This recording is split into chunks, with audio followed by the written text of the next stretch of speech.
Olá, nesse vídeo eu faço uma introdução aos principais desenhos de estudos epidemiológicos e principais medidas de associação. Esse é um assunto importante para quem quer fazer medicina baseada em evidência, desenvolver trabalhos clínicos com base epidemiológica e analisar criticamente trabalhos voltados para questões clínicas. Os desenhos de estudos epidemiológicos são classificados como estudos observacionais e estudos de intervenção, onde temos os ensaios clínicos randomizados como o exemplo mais marcante.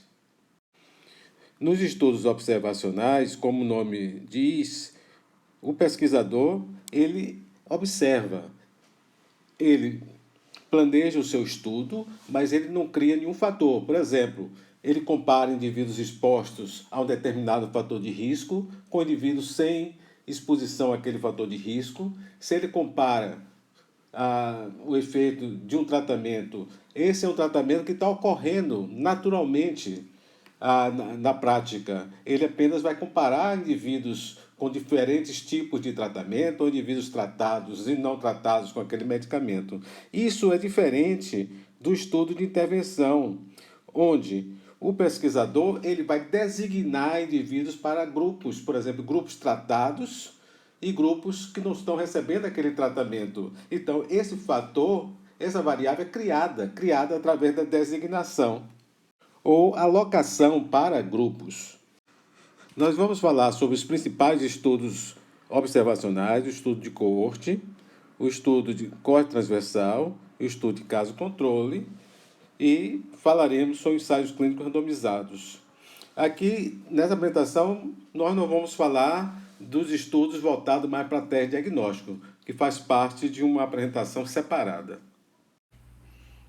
O que caracteriza o estudo de coorte quanto à direção da investigação é que nós iniciamos de um ponto em que identificamos quais são as exposições ou características e vamos na direção, na busca ou da identificação de eventos. O que está mostrado aqui. Então, primeiro nós identificamos a exposição, as posições e características e longitudinalmente vamos identificando eventos. Um outro detalhe neste exemplo é quando esse investigador iniciou o estudo e caracterizou as exposições, os eventos não estavam presentes ainda.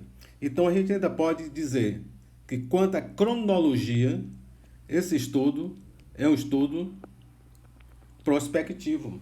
Então diríamos que é um estudo de coorte prospectivo. Nesse exemplo, o estudo também é um estudo de coorte, porque primeiro foi caracterizado as exposições ou exposição e as características do indivíduo. No entanto, esses dados de eventos já estavam presentes. Isso poderia ser um estudo feito, por exemplo, com numa fábrica indivíduos expostos e não expostos, e foram separados os prontuários de indivíduos expostos e não expostos. Então, se caracterizou inicialmente as características dessas pessoas no que diz respeito às suas exposições. Se cada indivíduo era do grupo exposto ou do grupo não exposto. Posteriormente, o investigador foi buscar, talvez em prontuários médicos, os dados de eventos ou do evento. Então, diremos que esse é um estudo, quanto à direção da investigação, é um estudo de coorte, e quanto à cronologia, é um estudo retrospectivo. Então, diríamos que é um estudo de coorte retrospectivo. Vamos pegar aqui um exemplo de um estudo feito no Hospital Couto Maia com indivíduos com leptospirose. Então, logo no internamento, foi colhido sangue de cada paciente e foi dosado potássio desses pacientes no momento em que eles eram admitidos no hospital. Então aqui estão os níveis de potássio em milho equivalente por litro e dividido em 3 grupos. Menos do que 3,5, 3,5 a 5 e maior do que 5 mil equivalentes por litro. Esses indivíduos foram internados e foram acompanhados durante o internamento. E durante o internamento se verificou casos de óbitos. Então, nesse caso, o evento é óbito. Então, o estudo que vai da exposição ou da característica desses indivíduos relacionados com o nível ou com a concentração sérica de potássio e foram acompanhados para identificar casos de óbito. Então, aí a gente está caracterizando o estudo de coorte. Como os eventos não estavam presentes, esse é um estudo de coorte prospectivo. Então, foram identificados óbitos. Nos casos, na situação de paciente com potássio na admissão menor do que 3,5 mil por litro, foram observados 20 óbitos, 36 óbitos no grupo 3,5 e no grupo maior do que 5, 8 óbitos. E aqui estão os números de indivíduos em cada grupo. Então, a gente pode dizer que foram 20 óbitos em 180 indivíduos, no grupo menor do que 3,5, 36 óbitos em 245 indivíduos, no grupo 3,5 a 5, e 8 óbitos no grupo maior do que 5, em 17 indivíduos desse grupo. Na análise dos dados, se verificou que o risco de morte, que vamos chamar aqui como o risco de morte relacionado pela doença, no caso leptospirose, em pacientes internados, vamos chamar de letalidade. Então, a letalidade no grupo com potássio menor do que 3,5 foi de 11,1%. No grupo 3,5 a 5, a letalidade foi 14,7%. E no grupo maior do que 5, a letalidade foi 47,1%. Usou-se o grupo 3,5 a 5 mil equivalentes de potássio como grupo de referência. O que significa o grupo de referência? É o grupo que vai ser usado para comparar cada grupo com ele. Então, quando cada grupo é comparado com esse grupo de referência, que a letalidade foi de 14,7%, se verificou que a letalidade foi menor no grupo com potássio menor do que 3,5, um risco relativo de 0,76, e foi maior comparado com esse grupo de referência no grupo com potássio maior do que 5 mil equivalentes por litro, dando um risco relativo de 3,20. Então, aqui nós usamos a medida de frequência, que é o risco, que na verdade aqui significa letalidade, porque é o percentual de morte causado por leptospirose em cada grupo. E observe que em inglês letalidade é chamada de Case Fatality Rate, está aqui em cima. A medida de associação aqui no caso foi o risco relativo, que na verdade a letalidade é uma medida de risco. Então, comparando, aí vocês estão vendo, comparando com o grupo de referência, o risco relativo foi 0,76 para potássio menor do que 3,5 e 3,2 para potássio maior do que 5 mil equivalentes por litro. O que eu quero mostrar aqui são duas situações diferentes de estudo de coorte. Esse primeiro aqui, ele tem semelhanças com o estudo de coorte que nós mostramos anteriormente e que avaliou a mortalidade ou a letalidade em pacientes com leptospirose internados em um hospital em relação ao nível de potássio na época da hospitalização. Aqui é o estudo de coorte avaliando um surto de infecção. Chama surto porque ocorreu de uma forma de uma epidemia durante um tempo limitado em um local limitado, um local específico, no caso aqui, em uma penitenciária. Mas observem, durante esse período desse surto, foi observado que 226 indivíduos, então aqui a gente tem total de pessoas que ingeriram o sanduíche, 226, e O risco, que nesse caso é chamado de taxa de ataque, o risco, como todo risco, ele varia de 0 a 1. O risco aqui entre os indivíduos que ingeriram o sanduíche é determinado como 176 dividido por 200, pelo total 226.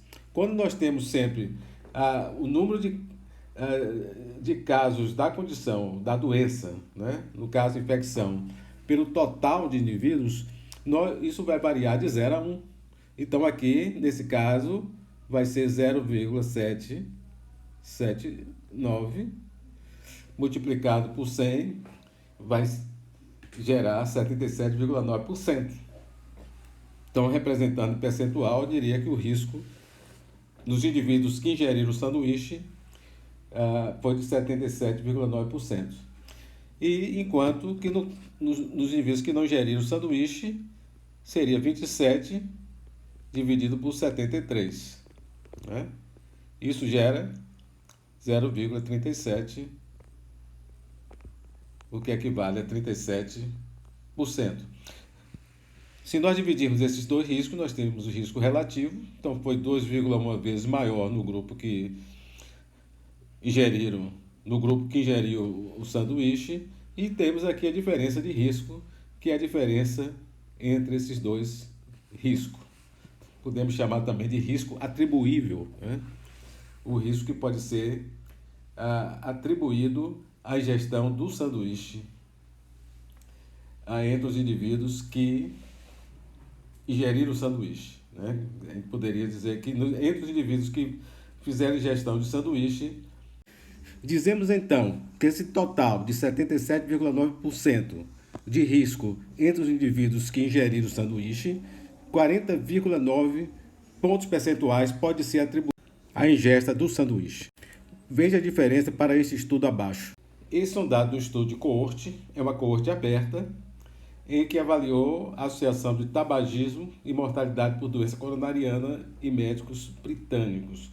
Observe que nesse estudo não existe um denominador que é o total de pessoas, como ocorreu aqui nesse estudo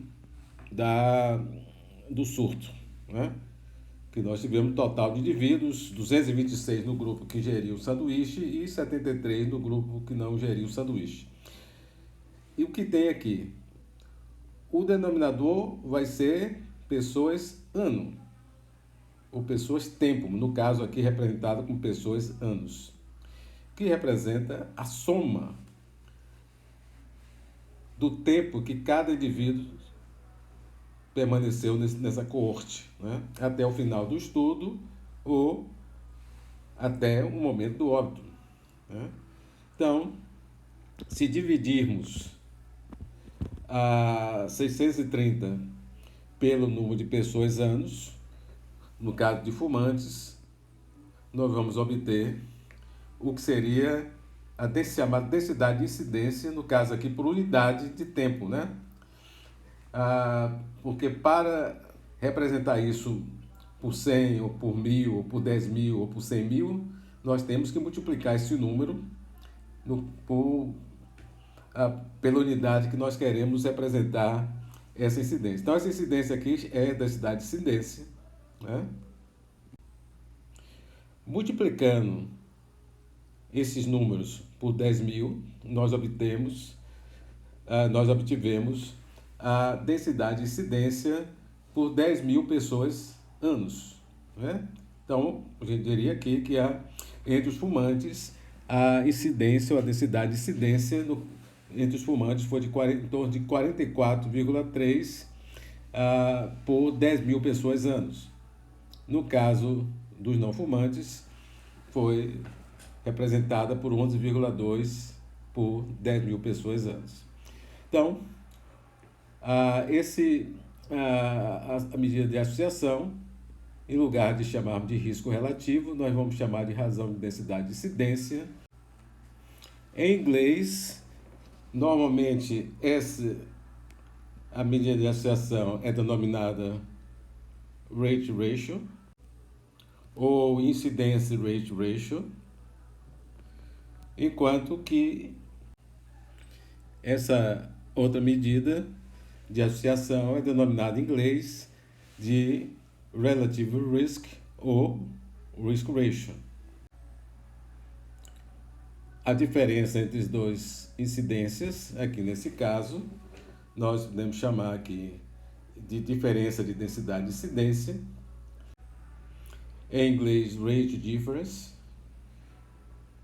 em oposição a Risk Difference, ou Attributed Risk, no estudo com essa característica aqui de uma coorte fechada.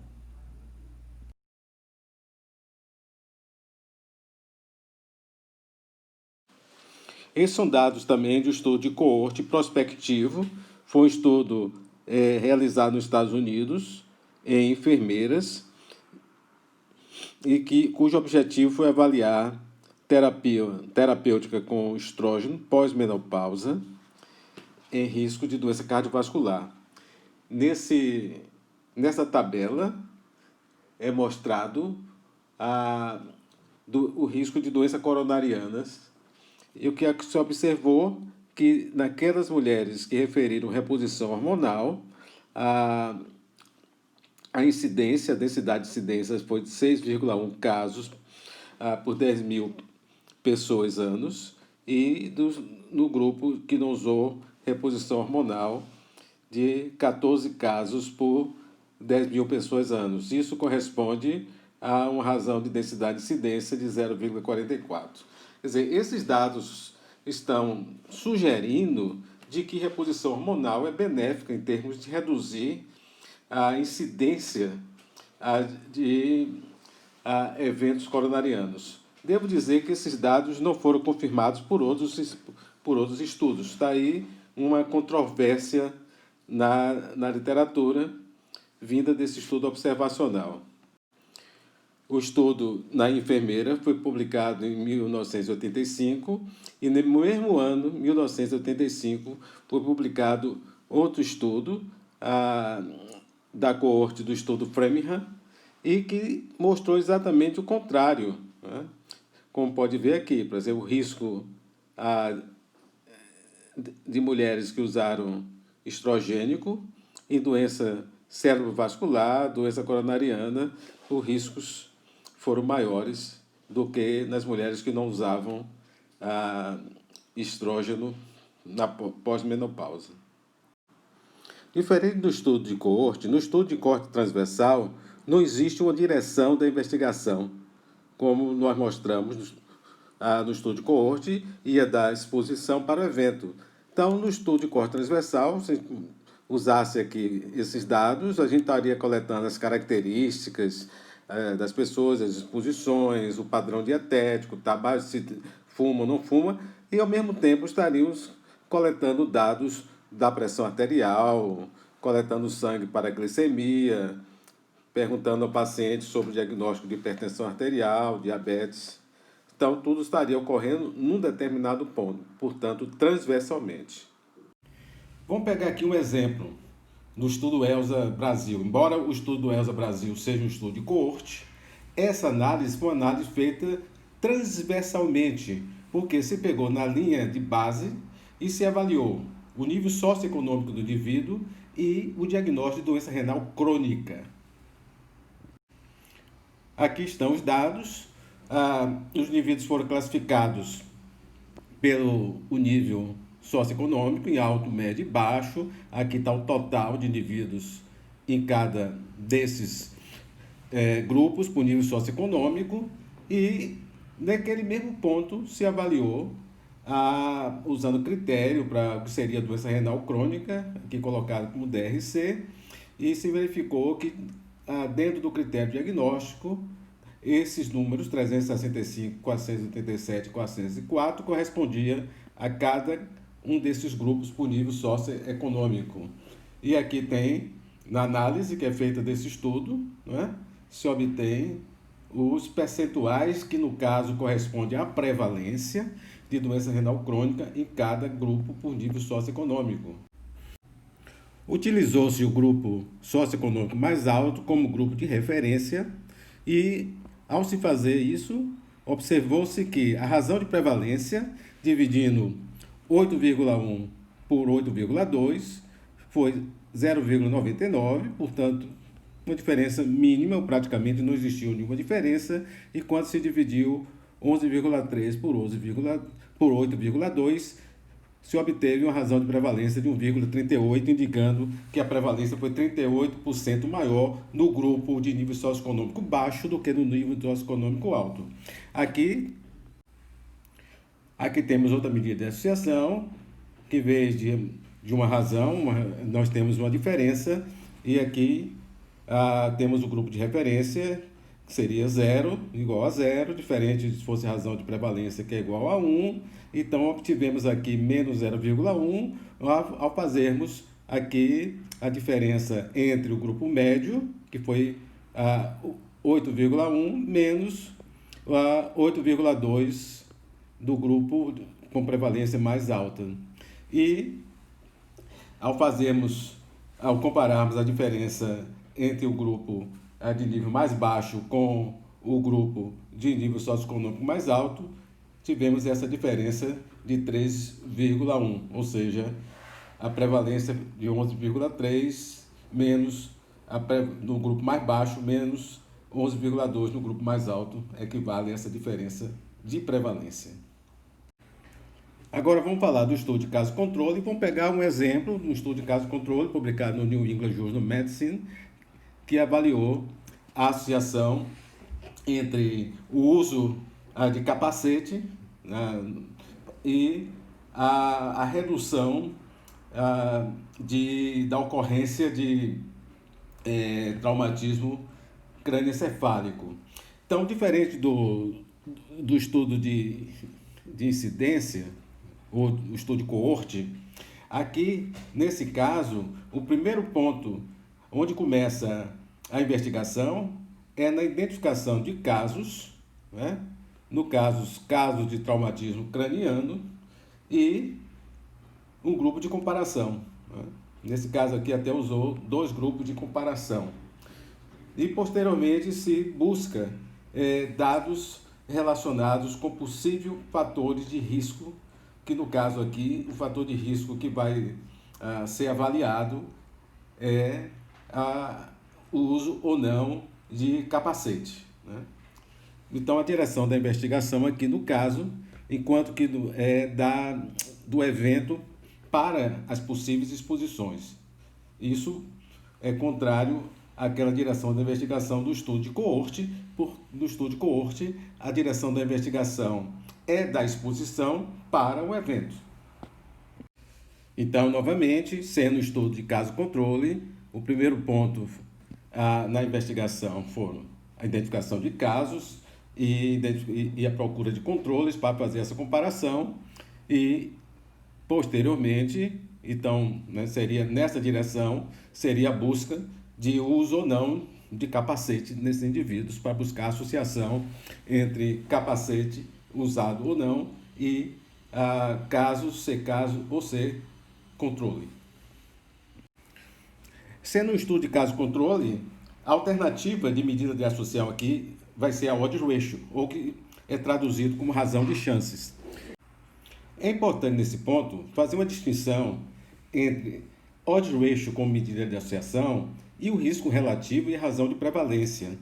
Observe que no caso aqui do estudo de caso-controle, nós não temos os totais de indivíduos em cada grupo de exposição, ou seja, indivíduos que usaram ou não usavam capacete.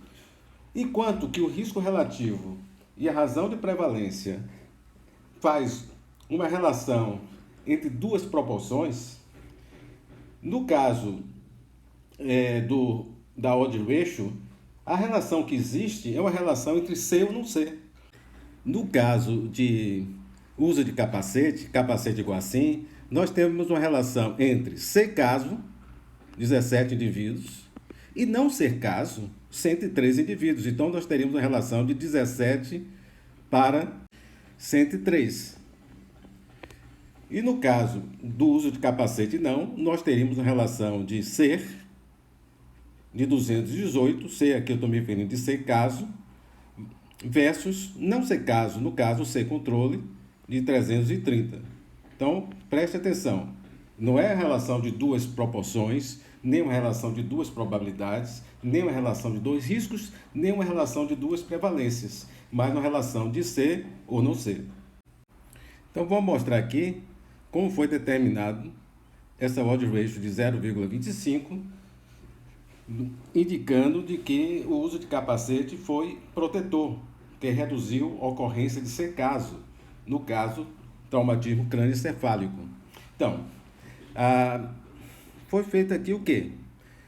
Calculamos as odds, ou chances de uso de capacete entre casos, que foi de 17 para 228. C, ou seja, uso de capacete, ou não C, ou seja, não usar capacete. 17 para 218, dividimos aqui, deu 0,078.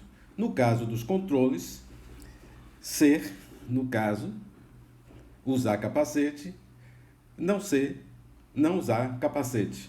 103, 330, 0,312. Dividindo essas duas odds, nós temos a odds ratio. 0,078 dividido por 0,302 igual a 0,25. Observe que as pessoas geralmente aprendem a determinar a odds ratio como sendo o produto cruzado, que é equivalente ao que nós calculamos aqui. Mas é interessante que no caso do produto cruzado seria isso aqui, 17 vezes 330 dividido por 218 vezes 103, que equivale a 0,25. Tudo bem, é uma maneira de calcular, mas é interessante entender o que é a odds ratio, o que é que significa. É interessante também observar que chegaremos ao mesmo resultado se, em lugar de calcular as odds ou chances de usar ou não capacete, calculasse odds, chances de ser caso. Então, no caso aqui a gente tem as odds de ser caso em indivíduos que usam capacete é 17 para 103. E ser caso entre os indivíduos sem capacete, 218 dividido por 330. Então temos duas odds, dividimos essas duas odds e obtivemos 0,25. Muito bem. Odds ratios não é igual a risco relativo nem razão de prevalência. Agora, a gente sabe que se o risco for pequeno e a prevalência, quer dizer, eu falo risco ou prevalência, que depende se os casos são casos novos, incidentes, a gente está fazendo uma relação da odds ratio com risco relativo. No caso dos casos serem casos prevalentes, quer dizer, casos existentes naquele ponto, não novos casos, a relação é com razão de prevalência. No caso em que o risco é pequeno ou que a razão de prevalência é pequena, as odds ratio podem ser próximas ao risco relativo ou à razão de prevalência. Próximas, mas não igual. Não igual. De forma que tenham cuidado quando usarem a odds ratio, não usar as odds ratio como sendo sinônimo de risco relativo ou de razão de prevalência. Quer dizer, uma odds ratio igual a 2, e no caso de casos novos, casos de incidente, não significa que isso significa que o risco foi 2 vezes maior. Então, esse é um cuidado que se deve ter na interpretação ou a escrever um trabalho. Vamos voltar ao estudo que avaliou a associação de reposição hormonal e eventos cardiovasculares. Estamos vendo ali apenas uma associação ou podemos concluir que aquilo dali existe uma relação causal entre reposição hormonal e eventos cardiovasculares? Estabelecer relação causal não é uma tarefa fácil em estudo observacional. O que é mostrado aqui, chamando a atenção, é que uma série de fatores, como a idade, a saúde geral, inclusive fatores que são desconhecidos e que não foram mensurados nesse estudo, devem ser vistos como potencial explicação para essa associação entre a reposição hormonal e os eventos cardiovasculares. Agora vamos ver como seria no ensaio clínico randomizado. Então, o que é a randomização? Nós teríamos aqui uma amostra de indivíduos E eles são colocados nos grupos, né? Então, aqui nós já estamos no estudo que não é um estudo observacional, um ensaio clínico randomizado. Então, a randomização é um processo em que os indivíduos são colocados nos grupos de uma forma aleatória. Se é colocado de uma forma aleatória, quem vai para um tratamento, por exemplo, tratamento teste, imaginar que esse estudo é um estudo, um ensaio clínico controlado por placebo, né? Então, o indivíduo recebe, por exemplo, um medicamento que tem a mesma cor, o mesmo gosto do tratamento teste, mas ele é inerte, ele não tem efeito. Os indivíduos que são alocados para o grupo teste e para o placebo, eles são alocados de uma forma aleatória. Se ele é colocado de uma forma aleatória, indivíduos de idades diferentes, se é fumante ou não é fumante, ele tem a mesma probabilidade de ir para um grupo teste e para o grupo para o outro grupo, o grupo placebo. De forma que isso está reduzindo a possibilidade de que as associações que a gente vai encontrar aqui do tratamento com um evento, tipo um evento cardiovascular, seja decorrente de efeito de confusão. Desta forma, o ensaio clínico randomizado tem mais força para estabelecer relação causal do que um estudo observacional. Mas, obviamente, nós só podemos fazer um estudo dessa natureza quando o tratamento ele tem um potencial de ser benéfico. Você não vai, por exemplo, usar um ensaio clínico randomizado para comparar fumantes e não fumantes, porque não é ético randomizar indivíduos para fumar, tipo um sorteio, ou não fumar. Para um estudo dessa natureza, que estamos comparando algo tipo fumo e câncer, temos que usar estudo observacional.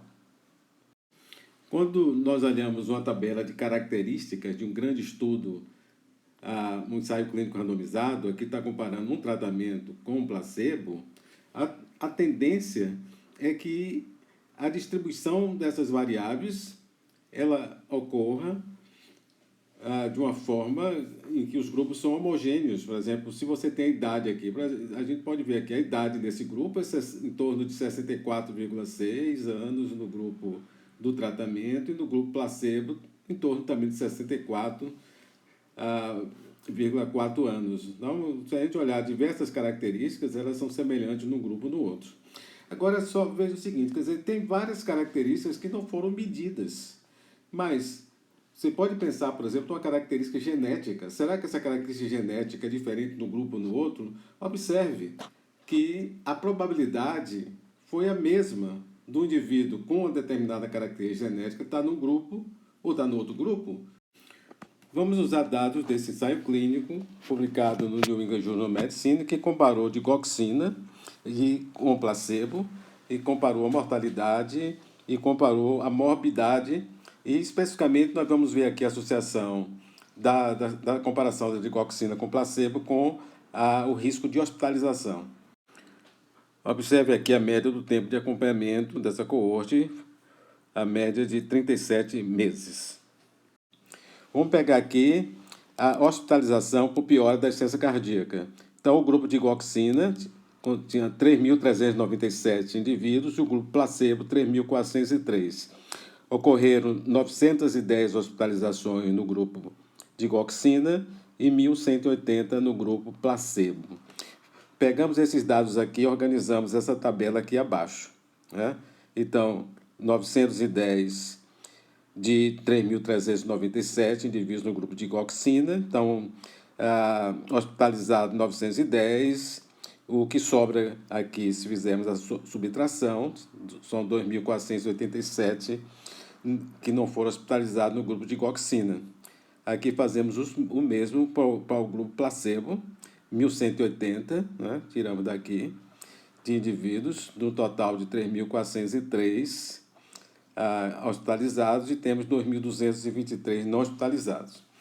Aqui está mostrado, ou estão mostrados os riscos, e a gente tem que dizer que esses riscos eles se referem a 37 meses, que foi o tempo médio de acompanhamento desses pacientes. Então, no grupo de digoxina, o risco de hospitalização foi 26,8%, no grupo placebo 34,7% no período de 37 meses.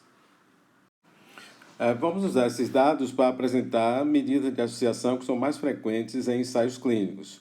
O risco relativo, a redução relativa do risco, a redução absoluta do risco e o número necessário para tratar. O risco relativo, a divisão dos dois riscos, o risco exposto, que a gente chama aqui exposto, é exposto a algo que, de modo geral, é benéfico, que foi o tratamento com a digoxina.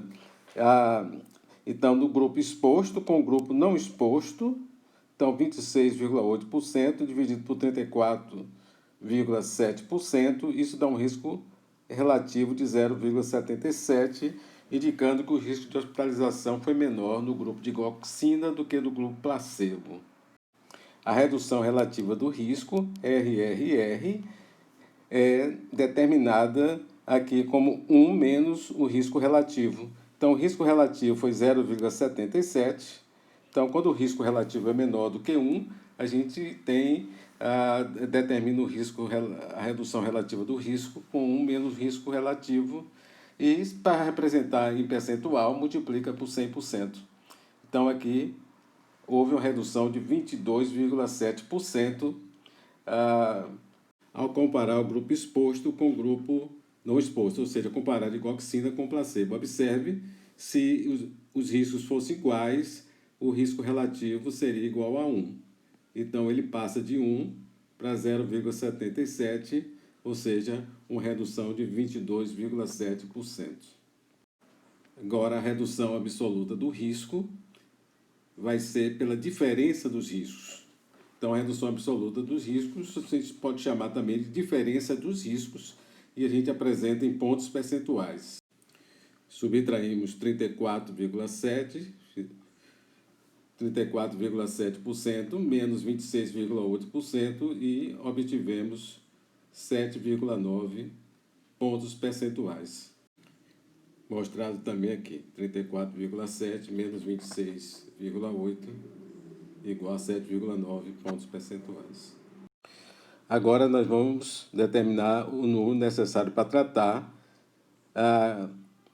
Como a diferença está sendo mostrada em pontos percentuais, então varia de 0 a 100, o número necessário para tratar, nós vamos dividir 100 pela diferença absoluta, ou a redução absoluta dos riscos, né? E fizemos isso aqui, 100 dividido por 7,9, e obtivemos 12,7. Fizemos um arredondamento, colocamos 13. O que é que isso significa? Significa que, tratando 13 indivíduos com digoxina em lugar de placebo, nós prevenimos um caso de hospitalização. Quanto menor for esse número necessário para tratar, maior é o efeito da intervenção. Estamos mostrando aqui os riscos em proporção, em lugar de multiplicar por 100%. Então, a redução absoluta dos riscos também está representada aqui em proporção. Então, em lugar de 7,9 pontos percentuais, está aqui representada aqui em proporção 0,079. Nesse caso, o número necessário para tratar, ele é calculado como 1 pela diferença dos riscos em proporção. Obviamente que o número necessário para tratar será representado da mesma forma como anteriormente. Então, dividimos 1 por 0,079 e obtivemos o número necessário para tratar de aproximadamente 13. Observe que a redução absoluta do risco e o número necessário para tratar pode variar dependendo dos riscos. Vamos pegar aqui uma situação que a gente tivesse aqui. Aqui está o exemplo que a gente colocou aqui, lá do próprio estudo, comparando o tratamento com o placebo, e nós tivemos a redução absoluta do risco de 7,9 pontos percentuais e um número necessário para tratar de 13. Imagine que esse fosse o grupo que a gente botasse assim, de gravidade moderada, e a gente tivesse um grupo de gravidade leve e gravidade da doença elevada. Então, você está vendo riscos são diferentes. Os riscos são menores no grupo leve, maior no grupo moderado e bem maior no grupo, os riscos são bem maiores no grupo de gravidade elevada. Então, o que acontece? A redução absoluta dos riscos, elas são menores na situação onde você tem os riscos menores e gera um número necessário para tratar maior. Ou seja, você precisaria tratar mais indivíduos para você prevenir um caso de hospitalização. Nos pacientes mais graves, os riscos são maiores do evento e o número necessário para tratar torna-se menor. Ou seja, é preciso tratar apenas o menor número de pacientes para prevenir um evento. Observe que nesses exemplos que nós colocamos, os riscos relativos e a redução relativa do risco permaneceu constante. O que foram modificados foram a redução absoluta do risco e o número necessário para tratar. Observe, o risco relativo, o mesmo em todos os grupos, portanto a redução relativa do risco é a mesma.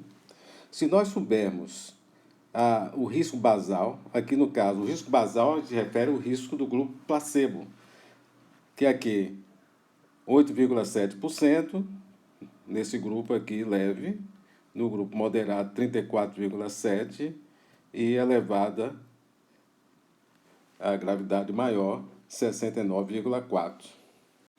Se nós conhecermos a redução relativa do risco, que é 22,7%, e temos informação do risco de base de 8,7% nesse grupo leve.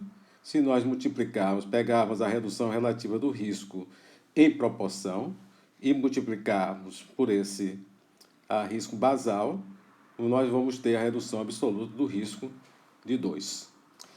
Se fizermos o mesmo com os demais grupos, aqui no caso, a redução relativa do risco é a mesma em todos os grupos, mas agora a gente tem um risco basal de 34,7%, multiplicando a gente chega à redução absoluta do risco. E vai fazer a mesma tipo de operação para o outro grupo. Né? Conforme se a gente tem a redução absoluta do risco, a gente tem o número necessário para tratar. Então, chegamos ao final dessa apresentação, dando uma visão geral dos desenhos de estudo, as principais medidas de associação. É importante colocar o seguinte: não existe um estudo que seja o estudo melhor para tudo.